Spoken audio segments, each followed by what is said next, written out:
समस्या की जड़, नर्सरी से होटल तक का सुनियोजित अतिक्रमण। आपके अनुसार इस पूरे पर्यटन व्यवसायीकरण की शुरुआत कुछ इस तरह हुई। पहले चरण में सड़क किनारे जमीन पर कब्जा करके नर्सरी, झाड़ फूलों की छोटी मोटी दुकानें लगाई गई। ये देखने में मासूम व्यवसाय लगता था, जिस पर प्रशासन ने शायद ही ध्यान दिया।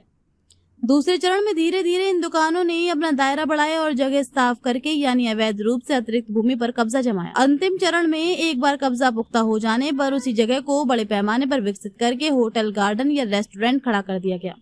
ये कोई सहज प्रक्रिया नहीं, बल्कि सड़क किनारे की सरकारी वन भूमि पर सुनियोजित अतिक्रमण का एक तरीका है। यही कारण है कि अब सड़कें सिकुड़ गई हैं और पार्किंग की समस्या विकराल हो गई है, क्योंकि जो जगह सड़क के विस्तार या पार्किंग के लिए होनी चाहिए थी, यहाँ अवैध निर्माण खड़े हैं।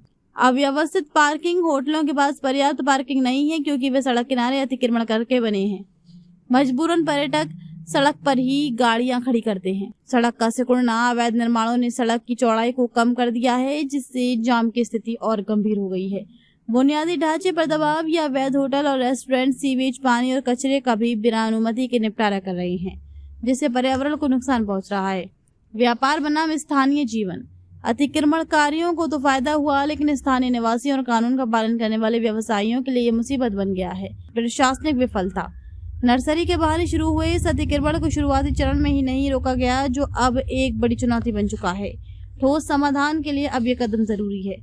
अतिक्रमण हटाओ अभियान, सड़क किनारे हुए सभी अवैध निर्माणों, चाहे वह होटल हो या कोई और ढांचा, को चिन्हित करके बुलडोजर से हटाया जाए और जमीन को सड़क सार्वजनिक उपयोग के लिए वापस लिया जाए। भूमाफिया पर कार्रवाई, जिन्होंने भी ये क्रमबद्ध अतिक्रमण किया है उनके खिलाफ कड़ी कानूनी कार्रवाई और आर्थिक जुर्माना लगाया जाए। नियोजित पार्किंग जोन, अतिक्रमण हटने के बाद ही नियोजित और सशुल्क पार्किंग की व्यवस्था विकसित की जाए ताकि आमदनी नगर निकाय को मिले। आपने बिल्कुल सही कहा,